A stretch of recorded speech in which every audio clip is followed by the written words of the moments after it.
Yes, hello everyone. So last video में हमने indicators के बारे में पढ़ा। We were discussing about a very important chapter, acid, base and salts. Alright, तो इसमें हमने इंडिकेटर्स के बारे में पढ़ लिया था। अब जो हम पढ़ने जा रहे हैं वो है एसिड्स के बारे में। ठीक है, पूरा हम इसके बारे में कवर करेंगे कि एसिड्स क्या होते हैं, उनकी क्वालिफिकेशन, उनकी क्लासिफिकेशन क्या है, और प्लस में क्या कि हम उनकी प्रॉपर्टीज को अच्छे से स्टडी करेंगे। Alright, so the first thing that come to your mind when we read the word acid is that acids are generally sour in test. कैसे होते हैं वो टेस्ट में? सोर, खट्टे होते हैं। ठीक है, अभी तक लिटमस पेपर की इंफॉर्मेशन के हिसाब से आप बता सकते हैं कि एसिड्स वो होते हैं जो ब्लू लिटमस को किस में कन्वर्ट करते हैं? रेड लिटमस में। ठीक है, रेड में कलर चेंज कर देते हैं। ऑलराइट, सो नेक्स्ट जो है, मैं उसको अगर एग्जांपल देना चाहूँ तो जैसे वी हैव रॉ मैंगो, जैसे जो कच्चे होते हैं मैंगो वो खट्टे होते हैं। ठीक है, या फिर orange juice, lemon juice etcetera. तो these are the examples of acids. Alright, so when we classify, जब हम क्लासीफाई करते हैं एसिड्स को ऑन द बेसिस कि वो कैसे पाए जाते हैं, ठीक है, उनकी अकरेंस कैसे होती है, वो कैसे फाइंड किए जाते हैं, तो we can classify them as organic और मिनरल एसिड्स। ऑर्गेनिक और मिनरल एसिड्स। ऑर्गेनिक एसिड्स कौन से एसिड्स होते हैं जो हमें कहाँ पे पाए जाते हैं? Which are present in plant materials and animals. जो प्लांट्स में या फिर एनिमल्स में पाए जाते हैं उन्हें हम क्या बोलते हैं? Organic acids. ठीक है, फॉर एग्जाम्पल सिट्रिक एसिड।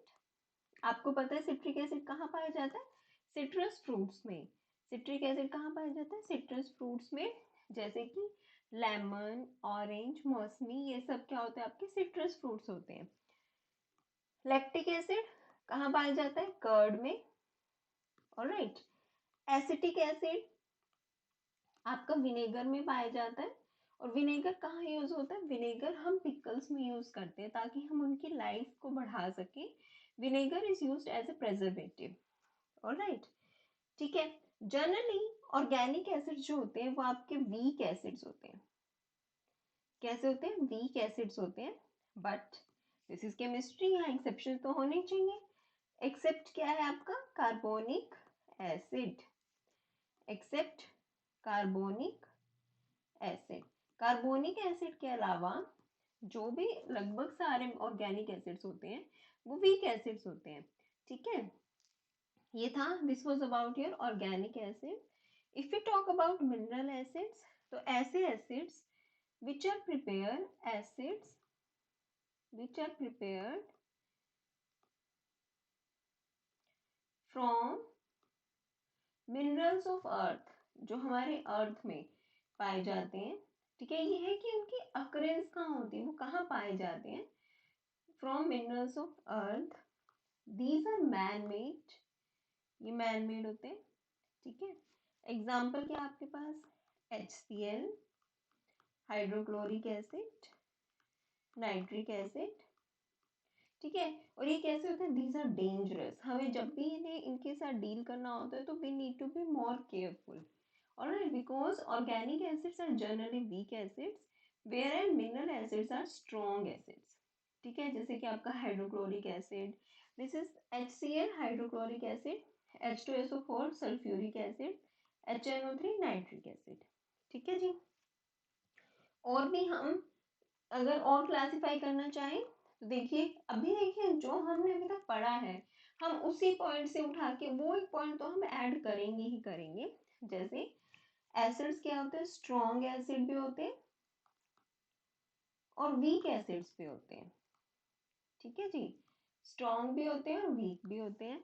जो स्ट्रॉन्ग एसिड्स होते हैं, जैसे कि एग्जांपल के आपके पास hydrochloric acid, sulphuric acid. Generally जितने भी सारे मिनरल एसिड्स होते हैं और मिनरल एसिड्स वो कैसे होते हैं? आपके स्ट्रॉन्ग एसिड होते हैं। ठीक है, पर वही यहाँ पे एक्सेप्शन है आपके पास, सारे मिनरल एसिड्स क्या होते हैं आपके, स्ट्रॉन्ग एसिड होते हैं। ठीक है जी।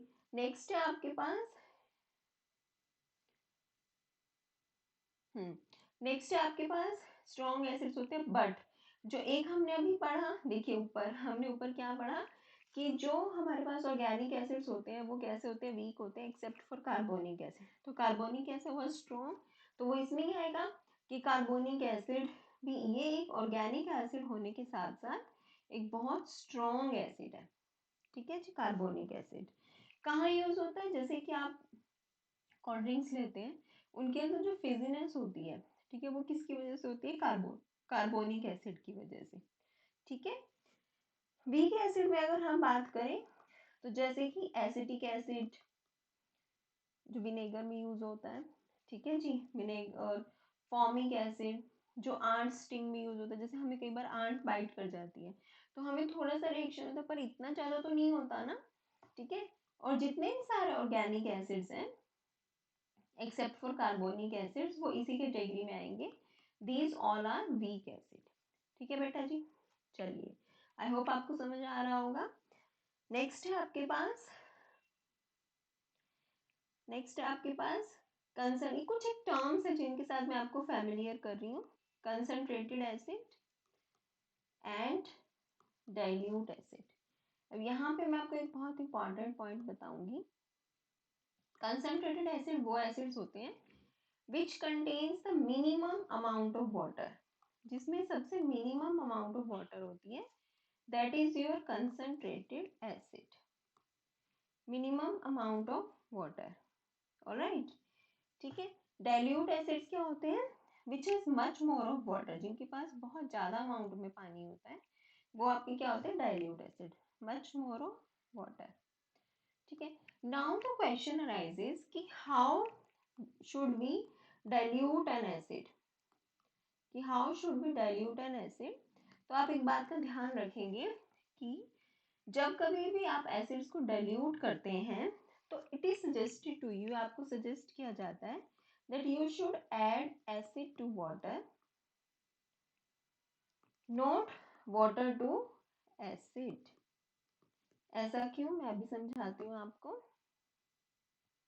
कि आपको हमेशा एसिड टू वाटर, मतलब कि आपको पानी में एसिड डालना है, एसिड में पानी नहीं डालना। ऐसा क्यों, क्योंकि जो ये रिएक्शन होती है बहुत एक्सोथर्मिक होती है। But do you understand by the term exothermic, I hope आपने चैप्टर 1 पढ़ा होगा तो आपको क्लियर होगा। एक्सोथर्मिक मीन्स जिसमें बहुत ज्यादा हीट रिलीज होती है। तो जब कभी भी हीट रिलीज होगी तो क्या होगा, वो आपको मतलब जो वाटर है वो स्टीम बन के आपको बर्न कर सकता है और वो बहुत डेंजरस सिचुएशन हो जाती है। तो it is suggested to you that you should add acid to water. आप पानी लीजिए एक बीकर में या टेस्ट ट्यूब में, फिर उसके बाद आप ड्रॉप वाइज एसिड का एडिशन कीजिए। ठीक है। तो ये था आपका normal just classification and about acid, ये थे जनरल प्रॉपर्टीज। अब हम पढ़ेंगे बेटा जी प्रॉपर्टीज ऑफ एसिड्स। ठीक है। अब हम पढ़ते हैं very important properties of acids. ठीक है। चलिए, सबसे पहली बात तो एसिड्स क्या होते हैं, जे जनरली, ये आपको पता है लिटमस और ये सब जो हमने बातें कर ली। अब हम उसके आगे की बातें करते हैं। एसिड्स जनरली क्या करते हैं, दे कंडक्ट इलेक्ट्रिसिटी। ठीक है। एसिड्स क्या करते हैं, दे कंडक्ट इलेक्ट्रिसिटी। नेक्स्ट है आपके पास, जब कभी भी एसिड को क्यों करते हैं कंडक्ट इलेक्ट्रिसिटी, बिकॉज वो आयंस की फॉर्मेशन करते हैं। कौन से आयंस की फॉर्मेशन करते हैं वो भी मैं आपको बताऊंगी, पर जनरली मैं आपको बता रही हूँ जैसे HCl है तो वह H प्लस की फॉर्मेशन करता है। ठीक है।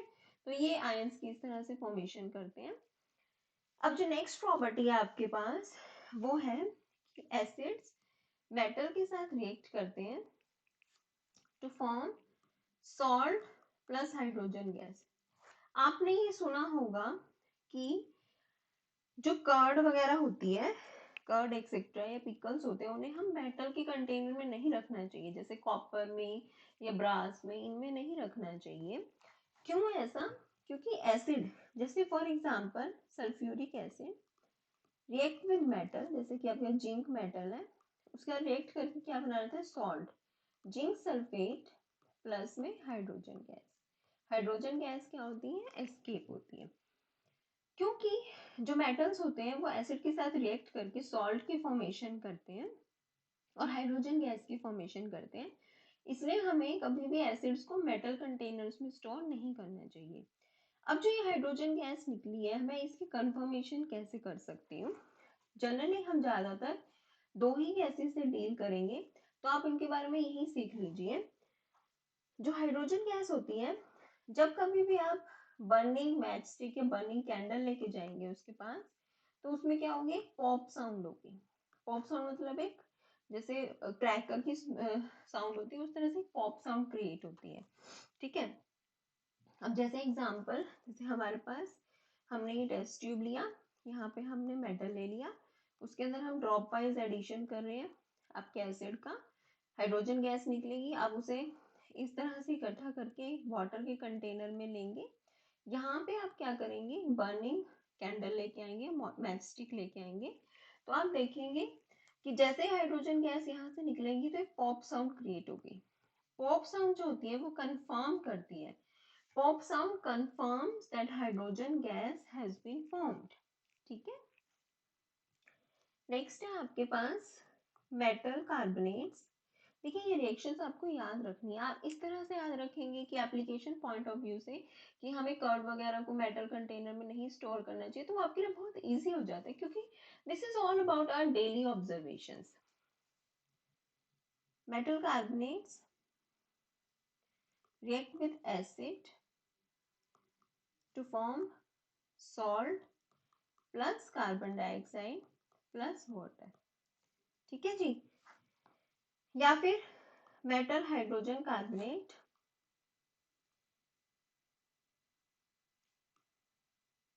वो रिएक्ट करते हैं एसिड्स के साथ, फॉर्मेशन सेम होती है salt plus carbon dioxide plus water. ठीक है बेटा जी, जैसे एग्जांपल देखते हैं हम, सोडियम, पहले मेटल कार्बोनेट का दिखा देती हूँ। Sodium carbonate reacts with HCl to form NaCl plus carbon dioxide plus water. ठीक है, अगर हम बात करें सोडियम मेटल हाइड्रोजन कार्बोनेट की, तो NaHCO3 प्लस HCl, फॉर्मेशन तो सेम ही होगी, salt plus carbon dioxide plus water. अब देखिए, अब मैंने आपको बताया था कि हाइड्रोजन और कार्बन डाइऑक्साइड गैस पे हमें थोड़ा सा ज्यादा फोकस करना है। अब यहाँ पे कार्बन डाइऑक्साइड गैस निकली, आपको कैसे पता चलेगा? गैस का तो हम कोई कलर ही नहीं होता, हम कैसे देख के बता सकते हैं? एक तो ये होता है कि कार्बन डाइऑक्साइड जब भी निकलती है तो ब्रिस्क एफरवेसेंस होती है। ठीक है, पर सिंस आप एक अभी स्टूडेंट हैं तो आपके लिए एफरवेसेंस को नोट करना इतना इजी नहीं होगा, आपको धीरे धीरे पता चल जाएगा। एक तो ये होता है कि कार्बन डाइऑक्साइड हमेशा ब्रिस्क एफरवेसेंस करती है, साथ में क्या होता है, हम to confirm that carbon dioxide gas has been formed, आप क्या करते हैं लाइम वाटर लेते हैं, कैल्शियम हाइड्रोक्साइड, लाइम वाटर, उसके अंदर कार्बन डाइऑक्साइड गैस को पास करते हैं, तो क्या बनता है कैल्शियम कार्बोनेट, प्लस में वाटर की फॉर्मेशन होती है। देखिए जो लाइम वाटर होता है, जब आप उसके अंदर डालेंगे कार्बन डाइऑक्साइड को, तो ये इस तरह से मिल्क की वाइट प्रेसिपिटेट फॉर्मेशन हो जाती है, वाइट प्रेसिपिटेट की, और मिल्की अपीयरेंस आ जाती है। ठीक है, बट अगर आप कार्बन डाइऑक्साइड को प्रोलॉन्ग पास किए जा रहे हैं, ठीक है, कार्बन डाइऑक्साइड को पास किए जा रहे हैं कैल्शियम कार्बोनेट से, तो क्या होता है formation of calcium hydrogen carbonate होती है, और उसके साथ में क्या होता है which is soluble in water, और जो मिल्कीनेस होती है वो डिसअपियर हो जाती है। देखिए कितना इंपॉर्टेंट है, और मैं आपको बता रही हूँ कि इस चैप्टर में जो कैल्शियम है वो तो बहुत इंपॉर्टेंट है, ये वाली रिएक्शन बहुत इंपॉर्टेंट है, नोट इट डाउन, आप इसे नोट कर लीजिए बच्चों। ठीक है, कार्बन डाइऑक्साइड कंफर्मेशन के लिए कैल्शियम हाइड्रोक्साइड में कार्बन डाइऑक्साइड आप पास करेंगे तो मिल्क की अपीयरेंस आ जाती है। जब कभी भी आप प्रोलॉन्ग CO2 पास करते रहते हैं तो वो वोल्केनेस क्या होती है, डिसअपियर हो जाती है। ठीक है, तो अब हम नेक्स्ट चलते हैं आगे नेक्स्ट सेक्शन पे। जैसे फॉर एग्जाम्पल आपको कभी ओवर ईटिंग की वजह से एसिडिटी की प्रॉब्लम होती है, ठीक है, विच इज वेरी कॉमन। आपने देखा होगा, ये आपकी मम्मी ने कई बार कंप्लेन की होगी कि वो ज्यादा टी कंज्यूम करने की वजह से एसिडिटी हो जाती है। तो what should be the remedy of acidity? तो वो क्या होती है आपकी बेकिंग सोडा। बेकिंग सोडा क्या होता है आपका, जो आपके घर में भी यूज होता है। बेकिंग सोडा हम पूरा पढ़ेंगे अच्छे से, सोडियम हाइड्रोजन कार्बोनेट, ठीक है। और लाइमस्टोन, मार्बल, चौक, ये सब डिफरेंट डिफरेंट फॉर्म है किसकी, कैल्शियम कार्बोनेट्स की। जो आपकी एग शेल्स होती हैं वो भी कैल्शियम कार्बोनेट से ही मिलके बनी होती हैं। तो ये सब भी आप याद रख सकते हैं। और जब आपको कैल्शियम कार्बोनेट लेना है तो आप वो सोर्स भी ले सकते हैं, ठीक है। Next very important reaction is acid react with base to form salt plus water. This reaction is very common, which is known as neutralization reaction. Neutralization reaction. देखिए, अभी हम इसको एसिड में पढ़ रहे हैं, थोड़ा टाइम बाद हम इसको बेस में भी पढ़ेंगे। जैसे HCl प्लस NaOH क्या देता है बेटा जी, NaCl प्लस वाटर, ठीक है। तो ये आपकी रिएक्शन होगी वेरी इंपॉर्टेंट। अब इसको कैसे करते हैं, जैसे कि मैंने आपको बताया था फिनोप्थलीन, इसलिए इंडिकेटर्स पहले पढ़ाने बहुत जरूरी थी। आपने थोड़ा सा NaOH लिया, उसके अंदर आपने फिनोप्थलीन डाला। आपको पता है बेसिक सॉल्यूशन में वो कैसा चेंज देता है, पिंक, ठीक है, पिंक कलर आ गया। आप उसके अंदर एसिड डाल रहे हैं, क्योंकि न्यूट्रलाइजेशन रिएक्शन होगी, सॉल्ट की फॉर्मेशन होगी, साथ में वाटर बनेगा, तो जो पिंक कलर है वो क्या हो जाएगा, डिसअपियर हो जाएगा, ठीक है। पिंक कलर क्या हो जाएगा, डिसअपियर। तो इससे आपको पता चल जाता है कि रिएक्शन हैज बीन कंप्लीटेड, ठीक है। चलिए नेक्स्ट चलते हैं अब हम आगे। ये सारे रिएक्शंस आप याद रखना। एसिड प्लस मेटल ऑक्साइड्स क्या देते हैं, कुछ सॉल्ट प्लस वाटर, ठीक है। जैसे फॉर एग्जांपल आपके पास मेटल ऑक्साइड एसिड है HCl, मेटल ऑक्साइड ले लिया आपने copper oxide which is black in colour, ठीक है। इसकी रिएक्शन हुई आपकी कॉपर क्लोराइड प्लस में वाटर, कॉपर क्लोराइड बना which has which colour, blue green, इसका कैसा कलर होता है, ब्लू ग्रीन, ठीक है। तो ये एक रिएक्शन थी। अब हम थोड़ी सी और बातें करते हैं एसिड्स के बारे में, कि एसिड्स कैसे होते हैं, कॉरोसिव नेचर के होते हैं, ठीक है। वो बहुत ज्यादा बर्न कर सकते हैं अगर हम उन्हें अच्छे से हैंडल नहीं करेंगे। इसी वजह से एसिड्स का कॉरोसिव नेचर होता है, इसलिए हम कभी भी उन्हें मेटल कंटेनर्स में नहीं रखते हैं। एसिड एसिड ही कॉरोसिव नहीं होते हैं, सिमिलरली बेस भी कॉरोसिव होते हैं, ठीक है। तो चलिए एक क्वेश्चन करते हैं, आप इसका आंसर लिखिएगा जरूर कमेंट सेक्शन में। Very important question. कोई भी मेटल है ए, कोई भी कंपाउंड है ए, मेटल नहीं है सॉरी, कोई भी कंपाउंड है ए, आपके पास एक कंपाउंड है ए, वो रिएक्ट करता है HCl के साथ to produce very strong effervescence, effervescence produce करता है, ठीक है। Also this gas extinguish a burning candle. देखिए ये पॉइंट मैंने पहले नहीं बताया, मैं क्वेश्चन में इंक्लूड कर रही हूँ कि वो क्या करता है, एक्सटिंग्विश करता है एक बर्निंग कैंडल को, ठीक है। तो अब आप बताइए, और साथ में जो एक प्रोडक्ट फॉर्म है वो CaCl2 है, ठीक है। तो आप बताइए कि कौन सा कंपाउंड होगा ए, सोचिए और कमेंट सेक्शन में लिखिए आंसर। देखो बच्चों, क्योंकि जो एफर्वेसेंस है वो मैंने आपको बताया कार्बन डाइऑक्साइड की वजह से, वो कैल्शियम वाले रिएक्शंस भी इसमें रिलेट कर सकता था। और प्लस में क्या है कि वो एक्सटिंग्विश कर रहा है एक बर्निंग कैंडल को। तो कार्बन डाइऑक्साइड क्या करती है आपकी, बर्निंग कैंडल को एक्सटिंग्विश करती है। आप याद रखिए, हाइड्रोजन गैस तो पॉप साउंड प्रोड्यूस करती है, कार्बन डाइऑक्साइड क्या करती है, एक्सटिंग्विश करती है। एक कंपाउंड कैल्शियम क्लोराइड है, क्लोराइड जो होगा वो HCl से आ जाएगा, कैल्शियम है वो ए से आएगा आपके एक कंपाउंड से। तो आप खुद सोचिए क्या हो सकता है, कैल्शियम कार्बोनेट प्लस HCl। अभी मैं बताती हूँ कि मैंने कार्बोनेट ही क्यों लिया, क्योंकि यहाँ पे मुझे ये पता है कि कार्बन डाइऑक्साइड गैस प्रोड्यूस हो रही है, ठीक है, इस वजह से calcium chloride plus CO2 plus water, ये रिएक्शन है। तो इस तरह से आपसे वो पीछे का भी पूछ सकता है, प्रोडक्ट्स देके रिएक्टेंट भी पूछ सकता है।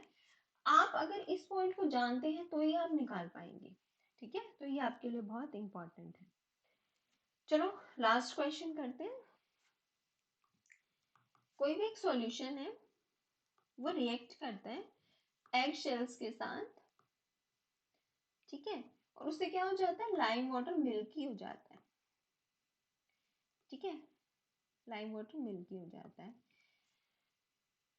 तो आप बताइए कि वो क्या हो सकता है, ठीक है बेटा जी। कैसे, कोई भी सॉल्यूशन है, मान लो जैसे कि एग शेल में आपको पता है कैल्शियम कार्बोनेट होता है, सॉल्यूशन में क्या लूं कि वो कैल्शियम, आपको ये पता है कि वो लाइम वाटर मतलब मिल्की हो जाता है, ठीक है, तो इसमें आपको पता है कि क्या फॉर्मेशन होती है, भी इस तरह से अपीयरेंस होती है कि लाइम वाटर जो मिल्की है वो अपीयरेंस होती है।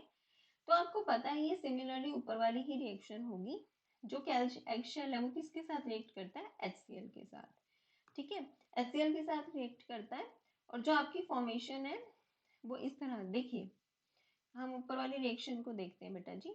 हाँ देखिए कि जो एगशेल्स में मतलब एगशेल्स किसके साथ रिएक्ट करेंगी, जो एगशेल्स जो होती हैं वो किसके साथ रिएक्ट करती हैं, तो आपको ऑप्शंस दिए गए थे, उसमें सबसे सबसे एक्यूरेट आंसर कौन सा था, HCl।